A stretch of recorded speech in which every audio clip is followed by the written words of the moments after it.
പ്രിയപ്പെട്ടവർ മരിച്ചു വീണ വഴികളിലൂടെ സയനിസ്റ്റ് യുദ്ധവിമാനങ്ങൾ തകർത്ത് കളഞ്ഞ പാതകളിലൂടെ അവർ തിരിച്ചു നടന്നു.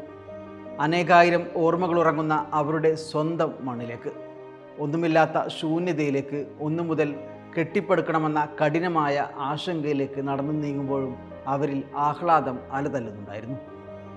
കൈകൊട്ടിയും പാട്ടുപാടിയുമാണ് അവരുടെ യാത്ര. കഠിനമായ പാതകൾ പിന്നിട്ട് 3 ലക്ഷത്തിലേറെ പേരാണ് വടക്കൻ ഗസയിലെത്തിയത്.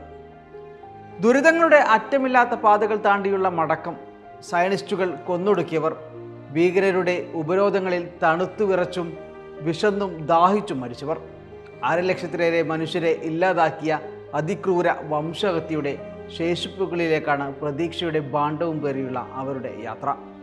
കഴിഞ്ഞ 1-2 ദിവസങ്ങളായി നെറ്റ്സരീം ഇടനാഴിക്ക് മുന്നിൽ തടിച്ചുകൂടിയിരിക്കുകയായിരുന്നു അവർ. വെടിനിർത്തൽ കരാർ പ്രകാരം ശനിയാഴ്ച മുതൽ ഇടനാഴി തുറക്കേണ്ടതായിരുന്നു. ഇത് പ്രതീക്ഷിച്ച് വെള്ളിയാഴ്ചയോടെ തന്നെ ഇവിടെ ആളുകൾ എത്തിത്തുടങ്ങിയിരുന്നു. അതിനിടയിൽ അതികഠിനമായ ഈ യാത്ര ലക്ഷ്യസ്ഥാനത്തെത്താതെ മരിച്ചു വീഴുന്നവരുമുണ്ട്. പ്രായവും അവശതയും രോഗവും തളർത്തിയവർ. ദൈവത്തിൻ്റെ തീരുമാനമായി അതും പലസ്തീനികൾ അംഗീകരിക്കുന്നു. പ്രായമായ ഒരാൾ ഇങ്ങനെ മരിച്ചു വീഴുന്നതിൻ്റെ ദൃശ്യങ്ങളും സോഷ്യൽ മീഡിയകളിൽ പ്രചരിക്കുന്നുണ്ട്. ട്രോളിയിൽ ഉന്തിക്കൊണ്ടുവരുന്ന ഒരു വൃദ്ധ സന്തോഷാധിക്യത്താൽ പാട്ടുപാടുന്നതാണ് മറ്റൊരു വീഡിയോ. ഫലസ്തീനിലെ പരമ്പരാഗത ഗാനം പാടിയാണ് അവർ സ്വന്തം മണ്ണിലേക്ക് തിരികെ പ്രവേശിക്കുന്നത്.